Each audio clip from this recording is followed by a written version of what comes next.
Okay, so good morning everyone and let's continue the previous topic that is inflammation. Last topic में हम inflammation कर रहे थे तो उसी को आज इसमें कंटिन्यू करते हैं। ठीक है।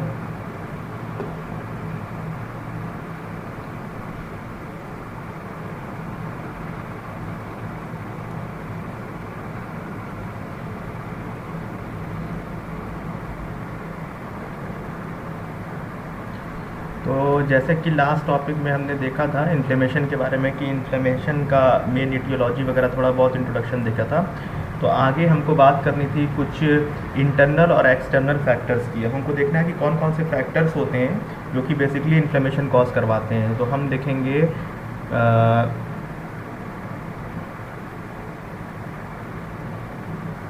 एक्सटर्नल और इंटरनल फैक्टर्स।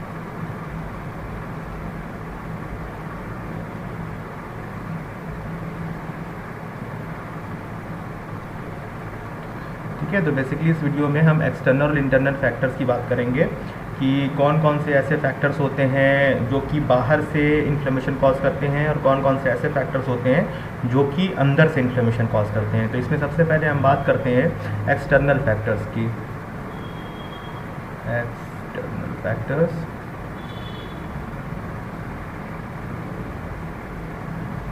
एक्सटर्नल फैक्टर्स की हम बात करते हैं सबसे पहले।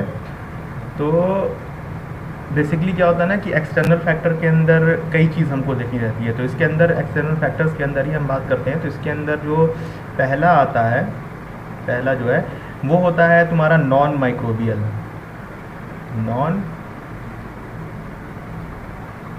माइक्रोबियल मतलब कि जो माइक्रोब्स से रिलेटेड ना हो। ठीक है। अब नॉन माइक्रोबियल के अंदर कई चीज़ें आती हैं जैसे कि एलर्जेंस आ जाएंगे। एलर्जेंस इन द सेंस कि बाहर से कोई डस्ट पार्टिकल वगैरह है या कुछ ऐसा पॉलन ग्रेन्स वगैरह है तो ये क्या कर रहा है हमारे बॉडी के अंदर इन्फ्लेमेशन जो है वो कॉज कर रहा है। या फिर इरिटेंट्स आते हैं। इरिटेंट्स भी किसी तरह के कोई हार्मफुल एजेंट्स वगैरह हैं जो बाहर से कुछ भी आ सकते हैं। जैसे कि कोई सपोज़ करो कोई वो है किसी तरह का कोई पार्टिकल है जैसे एलर्जीज़ वगैरह होती है या फिर इन्फ्लेमेशन किसी भी वजह से हो सकता है। तो जैसे कि ये नॉन माइक्रोबियल है यानी कि इसके अंदर माइक्रोब्स नहीं इन्वॉल्व है। बेसिकली ये क्या है, ये नॉन लिविंग थिंग्स में आते हैं। तो इरिटेंट्स और एलर्जेंस में आ जाएंगे तुम्हारे जैसे कुछ कंपाउंड है या फिर कोई डस्ट है या पॉलेंस वगैरह है। या उसके अलावा सपोज़ करो किसी को पानी से ही एलर्जी होती है जैसे कि किसी को गर्म पानी से, किसी को ठंडे पानी से, किसी को दूध से एलर्जी होती है, कहते हैं लैक्टोज इंटॉलरेंस हो गया है। तो किसी को किसी चीज़ के खाने मतलब कोई पर्टिकुलर खाने की वजह से होती है तो वो जैसे इरिटेंट्स के अंदर आएगा। इसके अलावा एक आता है उसको कहते हैं हम लोग टॉक्सिक कंपाउंड। टॉक्सिक कंपाउंड यानी कि कोई केमिकल वगैरह जिसकी वजह से क्या हो जा रहा है बॉडी के अंदर इन्फेक्शन जो है वो फैल जा रहा है। तो ये तो हो गया नॉन माइक्रोबियल। सेकंड जो आता है वो पहला नॉन माइक्रोबियल है तो दूसरा जो होगा वो माइक्रोबियल होगा। माइक्रोबियल इन्फेक्शन यानी कि जो माइक्रोब्स की वजह से हो रहा है बॉडी के अंदर। जैसे माइक्रोब्स में जैसे किसी तरह का कोई पैथोजन है जो कि बॉडी के अंदर इन्फेक्शन कॉज करा रहा है। तो माइक्रोबियल के अंदर अब माइक्रोबियल जो होता है फिर ये बेसिकली जो होता है ये दो तरह से होता है, मतलब इसको दो तरह से हम लोग देखते हैं। तो इसके अंदर जो पहला होता है वो होता है वायरुलेंस फैक्टर। वायरुलेंस फैक्टर एक होता है virulence factor.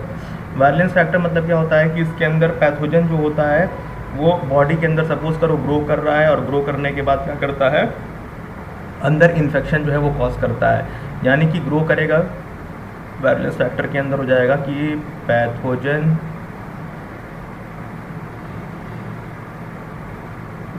Grow into body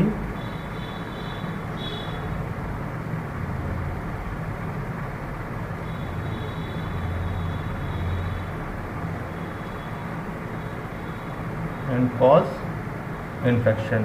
ठीक है, इन्फेक्शन कॉज कर रहा है। एक तो ये हो गया और एक जो दूसरा होता है वो होता है उसको हम लोग कहते हैं पैथोजन एसोसिएटेड मॉलिक्यूलर पैटर्न कहते हैं इसको।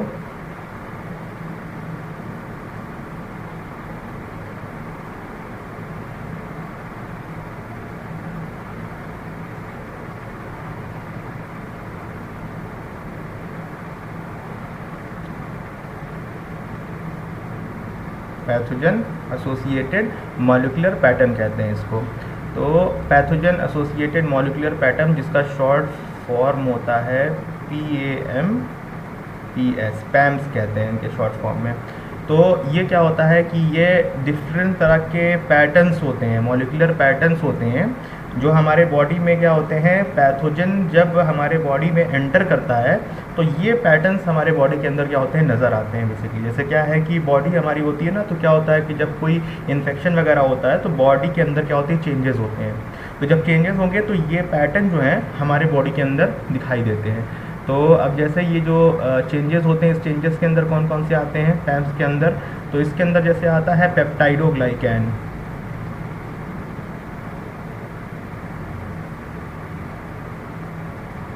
पेप्टाइडोग्लाइकैन, तो पेप्टाइडोग्लाइकैन क्या होता है कि बेसिकली क्या होता है ना कि बैक्टीरिया जो होता है, बैक्टीरिया के अंदर जो बैक्टीरियल सेल वॉल होती है वो पेप्टाइडोग्लाइकैन की मिलके बनी होती है। इसमें क्या होता है, नैम, ठीक है, और नैग और नैम, ये एक तरह के केमिकल कंपाउंड होते हैं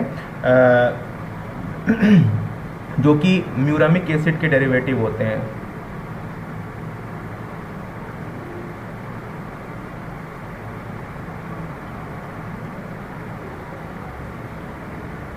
इसको कहते हैं कि एन एसिटाइल म्यूरामिक एसिड और एन एसिटाइल ग्लूकासोमेन। तो ये पेप्टाइडोग्लाइकान जो होता है ये बेसिकली क्या होता है ना कि बैक्टीरिया की सेल वॉल जो होती है वो इसी से बनी होती है, जिसको कहते हैं हम लोग नैम और नैक कहते हैं। इसी से बैक्टीरियल सेल वॉल बनी रहती है। तो इसका भी क्या होगा, हमारे बॉडी के अंदर चेंजेस होगा। इसके साथ साथ एक और कंपाउंड का मतलब कि वो होता है, इन्फिल्ट्रेशन होता है, जिसको कहते हैं मेनान। ये कंपाउंड जो है इसका भी हमारे बॉडी के अंदर क्या है, एक तरह से पैटर्न जो है दिखाई देगा। इसके साथ साथ हम लोग हमारे बॉडी के अंदर लिपोपॉलीसैकेराइड्स भी दिखाई देते हैं। लिपोपॉलीसैकेराइड्स,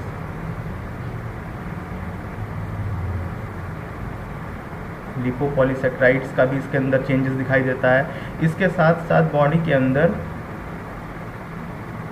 वायरल आरएनए और डीएनए का भी पैटर्न जो है वो दिखाई देता है।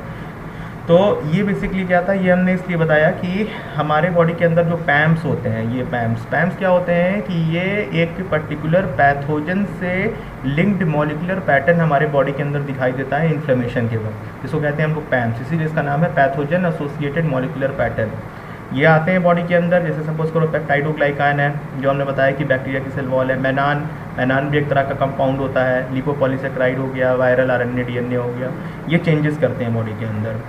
तो इन चेंजेस के अकॉर्डिंग में क्या होता है कि जैसे कि बॉडी के अंदर जब चेंजेस होते हैं तो इन चेंजेस के अगेंस्ट में जो हमारा इम्यून सिस्टम होता है, जो हमारा इम्यून सिस्टम होता है, वो इम्यून सिस्टम क्या करता है कि ये जो सारे मतलब कि चेंजेस हो रहे हैं, इन चेंजेस के अगेंस्ट में क्या करता है, इन्फ्लेमेटरी रिस्पॉन्स रिलीज़ करता है। क्या रिलीज़ करता है, रिलीज इन्फ्लेमेटरी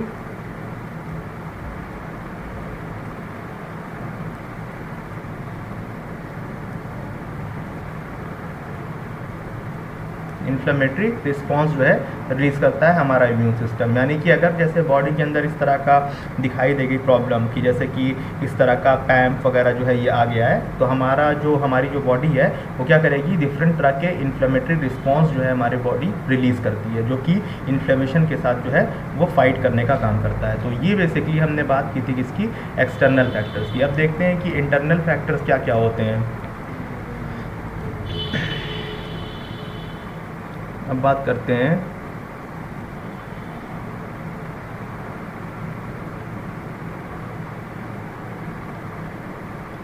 इंटरनल फैक्टर्स की। तो अब इंटरनल फैक्टर्स के अंदर जो है, इंटरनल फैक्टर्स के अंदर जैसे कि उसके अंदर पैम्स आ रहा था, तो इसके अंदर आता है डैम्स। जैसे उसमें पैम्स था, इसमें आता है डैम्स। अब डैम्स क्या होता है, damage associated molecular pattern, damage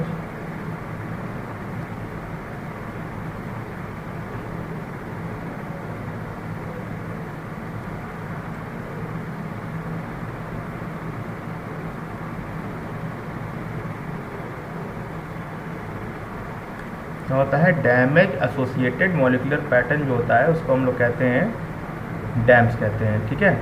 तो ये डैम्स हो गया तुम्हारा। अब ये डैम्स जो होता है ये इंटरनल फैक्टर्स के अंदर आता है। तो इसमें जैसे क्या होता है कि जैसे सपोज़ करो इसमें अगर हम बात करते हैं, जैसे हमारा प्लाज्मा मेम्ब्रेन, अगर हम बात करते हैं प्लाज्मा मेम्ब्रेन की, अगर हमारा प्लाज्मा मेम्ब्रेन जो है, ठीक है, अगर ये प्लाज्मा मेम्ब्रेन जो है अगर ये क्या हो जा रहा है, इंजर्ड हो जा रहा है, इंजर्ड हो जा रहा है या फिर ये डाई कर जा रहा है, भाई प्लाज्मा मेम्ब्रेन तो लिविंग होता है, तो अगर ये इंजर्ड हो जा रहा है या फिर किसी वजह से क्या हो जा रही है, इसकी डेथ हो जा रही है, तो जब डेथ हो जाती है तो इसके डेथ होने की वजह से क्या होता है, बॉडी के अंदर क्या होता है, इन्फ्लेमेटरी रिस्पॉन्स का एक्टिवेशन होता है। यानी क्या होता है, activation of inflammatory response.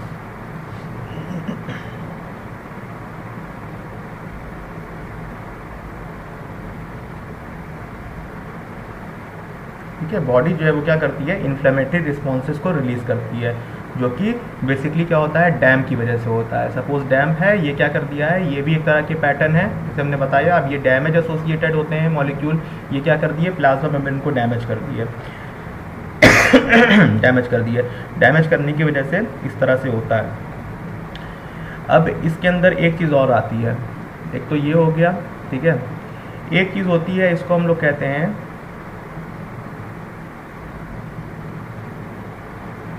PRRS, ये होता है पैटर्न रिकॉग्निशन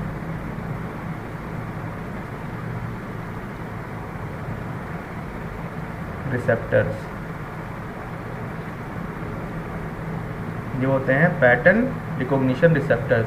तो ये क्या होते हैं कि ये जो रिसेप्टर्स होते हैं जिनको PRRS कहा जाता है, पैटर्न रिकॉग्निशन, यही उस पैटर्न रिकॉग्निशन जो एक हमने पढ़ा था कि पैम्स और डैम्स होता है, उसको रिकॉग्नाइज करने का काम करते हैं और रिकॉग्नाइज करते हैं। और रिकॉग्नाइज करने के साथ साथ ये क्या करते हैं, जब एक बार ये रिकॉग्नाइज कर लेते हैं उसके ऊपर क्या होता है कि डैम्स या पैम्स जो प्रोटीन है वो आके अटैच होता है और उसको पहचान जाते हैं कि ये प्रोटीन आके एक्टिवेट हुआ है, अब ये सेल के अंदर क्या करेगा, गड़बड़ी करेगा।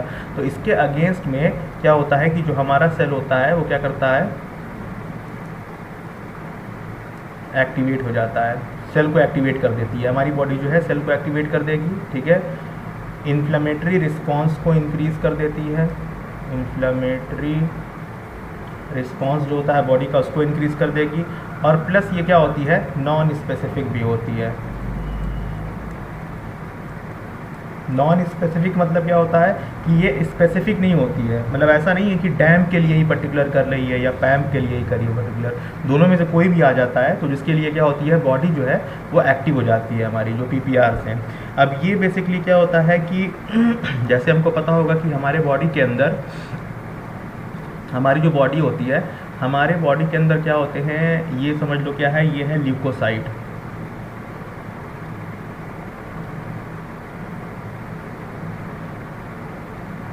ये हैं ल्यूकोसाइट।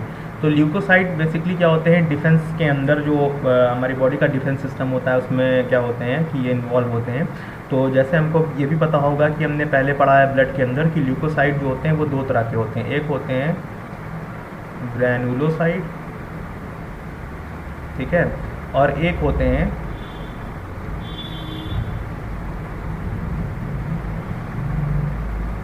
ए ग्रैनुलोसाइट। तो दो तरह के होते हैं, एक होते हैं ग्रैनुलोसाइट ल्यूकोसाइट होते हैं और एक होते हैं ए ग्रैनुलोसाइट, जो कि हमारे बॉडी के अंदर डिफेंस का काम करते हैं। तो जैसे ग्रैनुलोसाइट की अगर बात करते हैं तो ग्रैनुलोसाइट के अंदर क्या क्या आते हैं, ग्रैनुलोसाइट के अंदर आएंगे आपके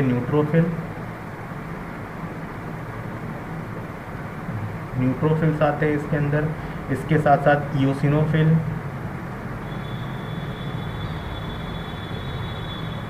इओसिनोफिल्स आते हैं, इसके साथ साथ बैसोफिल्स भी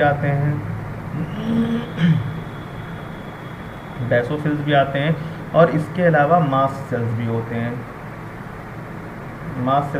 ये सारे इन्फ्लेमेटरी सेल्स होते हैं जो कि बेसिकली बॉडी में क्या करते हैं कि इन्फ्लेमेशन को रोकने का काम करते हैं। उसके बाद जो एक ग्रेनुलोसाइट होता है, एक ग्रेनुलोसाइट के अंदर बेसिकली दो होता है, एक होता है लिम्फोसाइट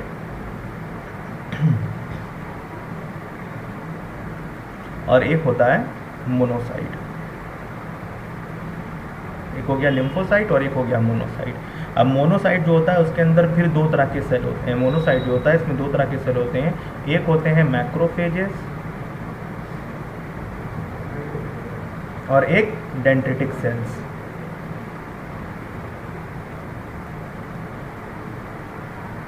एक होते हैं मैक्रोफेजेस और एक होते हैं डेंड्रिटिक सेल्स।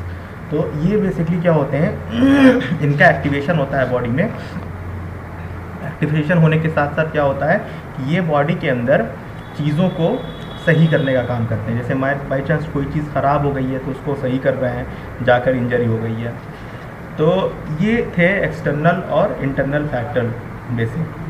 अब जैसे हमने बताया था कि जो ये होता है क्या नाम है कि इन्फ्लेमेशन होता है, ये बेसिकली जो होता है ये दो तरह का होता है, एक होता है एक्यूट और क्रॉनिक। तो एक बार एक्यूट और क्रॉनिक के बारे में देख लेते हैं कि एक्यूट और क्रॉनिक क्या होता है।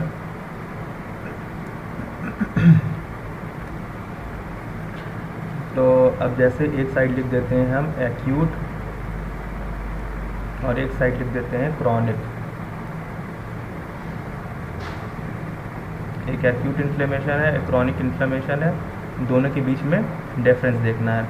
तो अगर हम इसमें कुछ पैरामीटर्स लेके चलेंगे, जैसे कि पहला पैरामीटर इनका हम ऑनसेट लिख लेते हैं, मतलब ऑनसेट मतलब कितनी जल्दी कैसे हो रहे हैं, कौन कौन से सेल्स जो होते हैं इसके अंदर इन्वॉल्व होते हैं उनकी बात कर लेंगे, ठीक है। इंजरी किस लेवल की होती है उसकी बात कर लेंगे, ठीक है। और इसका साइन क्या होता है उसकी बात कर लेंगे हम। तो थोड़ा सा हमको डिफरेंस पता चल जाएगा कि क्या है। तो जैसे ऑनसेट में क्या होता है कि एक्यूट इन्फ्लेमेशन जो होता है ये बेसिकली क्या होता है, रैपिड होता है। रैपिड यानी कि बहुत जल्दी होगा, ज़्यादा से ज़्यादा ये मिनट लेता है या फिर ये आवर्स लेता है और ये क्या है बॉडी में एक्टिवेट हो जाएगा। वहीं क्रॉनिक जो होता है वो स्लोली काम करता है, ये स्लो काम करता है, ये मान के चलो कि डेज ले सकता है, काफ़ी दिन ले सकता है और इवन ईयर्स भी ले सकता है, ये डेज और ईयर दोनों ले सकता है। तो ये हो गया एक्यूट और क्रॉनिक में ऑनसेट इसका। अब इसमें सेल्स कौन से इन्वॉल्व होते हैं, तो अब इसके अंदर जो एक्यूट होता है इसमें बेसिकली न्यूट्रोफिल्स इन्वॉल्व होते हैं। न्यूट्रोफिल्स जो होते हैं ये इन्वॉल्व होते हैं।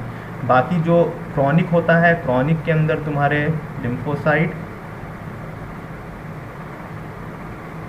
लिम्फोसाइट के साथ साथ मोनोसाइट्स और मैक्रोफेजेस, मोनोसाइट्स भी इन्वॉल्व होते हैं और इसके अलावा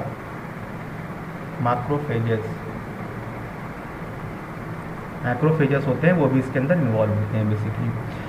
इंजरी की अगर बात करते हैं कि इंजरी किस लेवल की होती है, तो इसके अंदर जो इंजरी होती है वो माइल्ड होती है। माइल्ड यानी कि हल्की इंजरी होती है जो कि हमारी बॉडी जो है वो रिपेयर भी कर लेती है और उतनी ज़्यादा जानलेवा नहीं होती है, नहीं उतनी सीवियर होती है। एक्यूट है तो एक्यूट हमने बताया था कि एक्यूट जो होती है उसकी सीवियरिटी कम होती है, थ्रेशोल्ड कम होता है, लो लेवल पे होती है, जल्दी सही हो जाती है।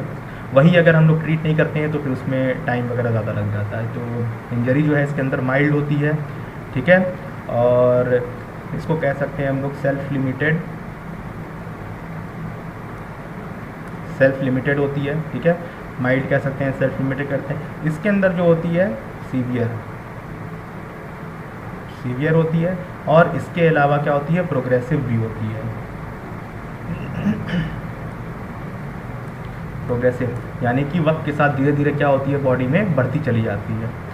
साइन जो होती है इसकी बेसिकली साइन मतलब कि जो दिखाई देता है ये क्या होता है प्रोमिनेंट होता है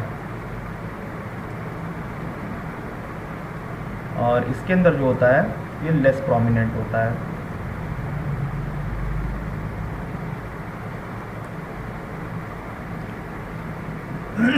प्रोमिनेंट मतलब क्या होता है कि प्रोमिनेंट इन द सेंस क्या होता है कि जो इसकी साइन होती है ये इम्पॉर्टेंट होती है, मतलब ये एक्यूट में क्या होता है ये दिखाई देता है।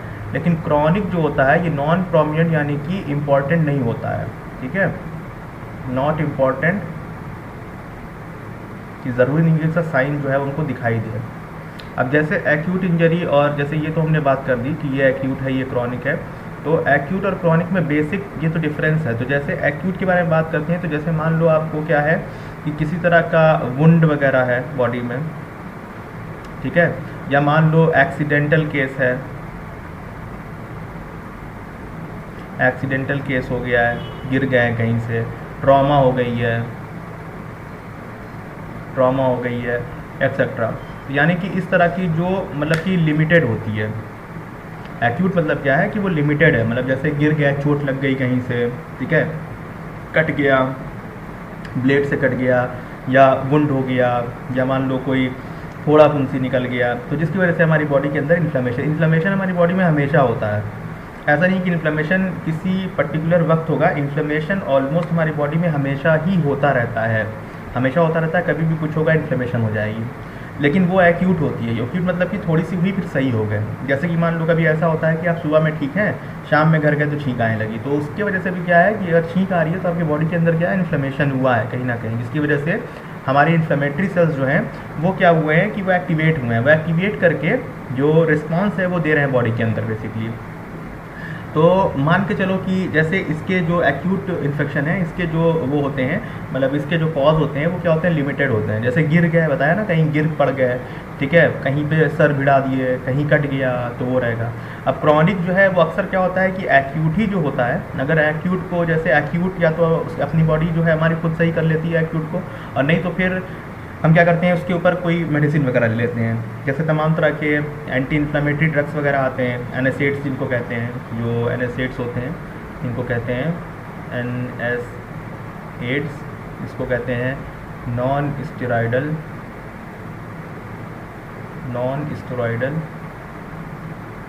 एंटी इन्फ्लेमेटरी ड्रग्स कहते हैं, जिसके अंदर आता है आपका पैरासीटामोल आ गया, ठीक है, नेप्रोक्सेन हो गया, आइबुप्रोफेन हो गया, एस्प्रिन हो गया, ये सारे जो हैं आते हैं इसके अंदर बेसिकली। तो जैसे हमने मेडिसिन वगैरह ले लिया, मेडिसिन वगैरह लेके हमारी जो बॉडी है वो सही हो गई। अब क्रॉनिक इन्फ्लेमेशन जो होता है वो पर्टिकुलरली हमारी बॉडी में ना किसी डिजीज़ की वजह से होता है। जैसे इसकी अगर हम बात करते हैं तो जैसे कोई डिजीज़ हो गई है, कोई डिजीज़ केस है, जैसे कि सपोज़ करो कि आपको क्या हो गया है, आपके जो पैनक्रियाज हैं, आपके पैनक्रियाज का मान लो बीटा सेल्स जो है वो डैमेज कर गए हैं, beta cells of pancreas are damaged. तो आपको पता होगा कि पैनक्रियाज के जो बीटा सेल्स होते हैं वो क्या प्रोड्यूस करते हैं, वो प्रोड्यूस करते हैं इंसुलिन। तो अब ऐसे इंसुलिन का प्रोडक्शन आपकी बॉडी के अंदर ऑलमोस्ट ख़त्म हो गया है, तो जिसकी वजह से क्या है, आप डायबिटिक हो गए हैं।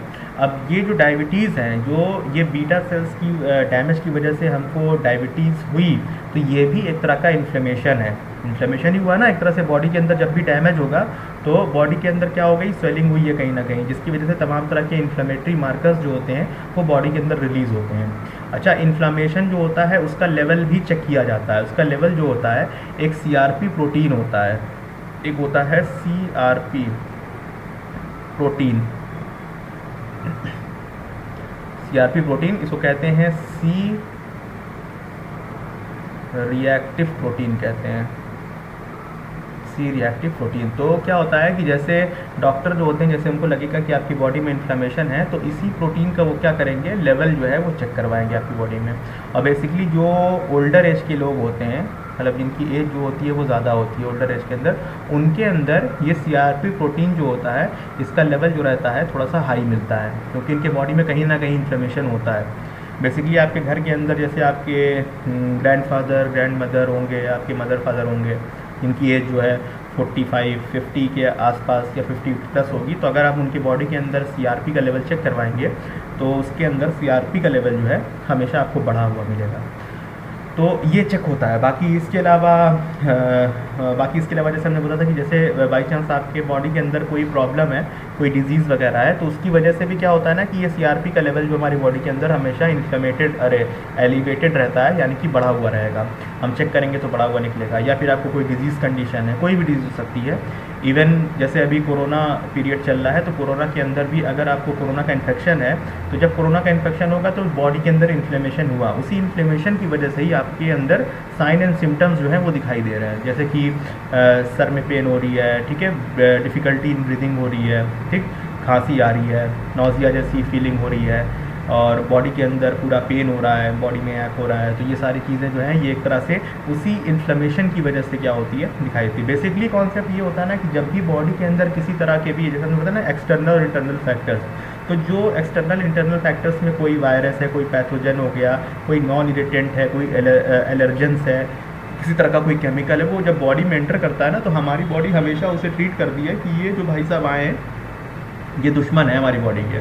तो उनको मारने के लिए क्या करती है कि बॉडी जो है वो डिफरेंट तरह के सेल्स को रिक्रूट करना स्टार्ट करती है। हमने 5 आवर्स के बारे में बताया था कल, मतलब जो लास्ट वाली वीडियो में हमने 5 आवर्स के बारे में क्या था डिस्कस किया था। 5 आवर्स के अंदर था रिकॉग्निशन। तो रिकॉग्निशन पहले होता है, क्या होता है कि जैसे मान लो आया कोई बाहर से पैथोजन, तो बॉडी रिकॉग्नाइज करेगी उसको कि अच्छा ये साहब आए जो ये जान पहचान के हैं या फिर कोई अननोन है। जान पहचान के हैं तब तो ठीक है, अननोन है तो फिर दिक्कत की बात है, फिर इनके लिए सेना तैयार करनी पड़ेगी। तो बॉडी क्या करती है अपने अंदर फिर रिक्रूटमेंट करती है। रिक्रूटमेंट मतलब क्या करती है, इन्फ्लेमेटरी सेल्स जो होते हैं, इन्फ्लेमेटरी सेल्स को रिक्रूट करती है इनको मारने के लिए कि भाई ये पैथोजन आ गया है बॉडी के अंदर, इनको मारने के लिए सेना जो है वो तैयार करनी पड़ेगी। अब रिक्रूट करने के बाद फिर जो इन्फ्लेमेटरी सेल्स हमारे होते हैं वो जाके जो पैथोजन वगैरह है या फिर जो भी इस तरह के फैक्टर्स हैं उनके साथ वो बैटल करते हैं। तो हमने बताया था कि अगर इम्यून सिस्टम हमारा टाइट है, स्ट्रॉन्ग है, तो क्या होता है हम जंग जीत जाते हैं। अगर इम्यून सिस्टम टाइट नहीं होता है तो हम जंग हार जाते हैं और वो पैथोजन जो है वो इन्वेड कर जाते हैं हमारी बॉडी में। तो सपोज़ करो कि हम जंग जीत गए, हमारे इन्फ्लेमेटरी सेल्स जो थे उन्होंने क्या किया, पहले बॉडी ने रिकॉग्नाइज़ किया, फिर उन्होंने क्या किया, इन्फ्लेमेटरी सेल्स का रिक्रूटमेंट किया कि भाई देखो आ गए हैं, इनको जाके ख़त्म करना है। और इन्फ्लेमेटरी सेल्स क्या है वो पैथोजन के साथ लड़ाई की और लड़ाई करके जीत गया। जीतने के बाद क्या करते हैं, जो इंजूरियस सब्सटेंस जो बचे वो बॉडी के अंदर रहते हैं, मतलब जो है उनको फिर रिमूव करते हैं। इन्फ्लेमेटरी सेल्स रिमूव करेंगे, रिमूव करने के बाद फिर क्या करते हैं, जो हमारे बॉडी के अंदर इन्फ्लेमेटरी रिस्पॉन्स होता है उसको रेगुलेट करते हैं यानी कंट्रोल करने का काम करते हैं। और एट लास्ट फिर क्या करते हैं, फिर ये रिपेयर करते हैं। तो इस तरह से क्या होता है कि हमारे अंदर ये जो चीज़ें हैं ये ख़त्म होती हैं धीरे धीरे, मतलब बॉडी जो होती है वो धीरे धीरे क्या करती है, अपने आप को इस तरह से कर इन 5 आवर्स की मदद से क्या करती है, बॉडी जो है हमारे बॉडी को रिपेयर करने का काम करती है, धीरे धीरे रिपेयर करती है। और रिपेयर करने के बाद हम फिर सही हो जाते हैं। तो यही बेसिकली होता है इन्फ्लेमेशन के अंदर कि इन्फ्लेमेशन कभी भी हो सकता है, किसी वक्त भी हो सकता है। आपको कोई बीमारी भी हो सकती है, आप गिर पड़ गए, ठीक है, आपको कोई इन्फेक्शन हो गया, कोई एलर्जी हो गई। यानी कि कहने का सेंस ये है कि जब भी हमारे बॉडी में कोई भी डिस्टर्बेंस होगा तो हमेशा हमारे बॉडी के अंदर इन्फ्लेमेशन होगा। और इन्फ्लेमेशन के साथ साथ जो सी रिएक्टिव प्रोटीन होता है वो बॉडी के अंदर ज़रूर हर हाल में एलिवेट होगा, उसका कंसंट्रेशन जो है एलिवेट होगा। तमाम तरह के इन्फ्लेमेटरी मार्कर्स होते हैं, जैसे इन्फ्लेमेटरी मार्कर्स का अगर हम नाम बताते हैं, जैसे जानने की ज़रूरत तो नहीं है लेकिन फिर भी अगर हम बताते हैं तो जैसे आते हैं तुम्हारे TNF अल्फ़ा, ये हो गया जो कहते हैं ट्यूमर नेक्रोसिस फैक्टर अल्फ़ा। फिर एक होते हैं IL, उनको कहते हैं इंटरल्यूकिन। अब ये कई तरह के होते हैं, इंटरल्यूकिन 1 बीटा होते हैं, इंटरल्यूकिन 12 हो गए, 13 है, 15 है, 17 है, इस तरह से हैं। इसके अलावा होते हैं NF कापा बी, ये न्यूक्लियर फैक्टर कापा बी होते हैं, ये भी इन्फ्लेमेटरी मार्कर हैं। ये सब तमाम तरह के इन्फ्लेमेटरी मार्कर्स होते हैं जो कि क्या होते हैं, हमारी बॉडी के अंदर रिक्रूट होते हैं कब, जब हमारे बॉडी के अंदर इन्फ्लेमेशन होता है। बेसिकली जब इन्फ्लेमेशन होगा तो ये रिक्रूट होंगे। तो ये था आज के लेक्चर का मेन मतलब कि पॉइंट कि हमको यही देखना था बेसिक। अब जैसे जो नेक्स्ट लेक्चर हम करेंगे, नेक्स्ट लेक्चर के अंदर हम डिस्कस करेंगे कि जैसे अब क्या होता है ना कि देखो जब हमारे बॉडी के अंदर इस तरह की इन्फ्लेमेशन वगैरह होती है, मतलब एक्यूट हो या क्रॉनिक इन्फ्लेमेशन हो, तो उसमें तमाम तरह के बॉडी में चेंजेस होते हैं। उन चेंजेस के अकॉर्डिंग क्या करती है कि हमारी बॉडी फिर क्या करती है ना कि एडाप्टेशन कॉज करती है। हमारे बॉडी के अंदर क्या होता है, एडाप्टेशन होता है, डिफरेंट तरह के एडाप्टेशंस, ठीक है, कि जैसे मान लो इन्फेक्शन हुआ तो बॉडी क्या करेगी, उस इन्फेक्शन के अगेंस्ट में बॉडी को अडॉप्ट करेगी। फिर एक बार अडॉप्ट हुआ, फिर बाद में सही हो गया तो फिर हम वापस उस स्टेट में आ जाएंगे। तो इसको कहते हैं सेलुलर एडाप्टेशंस।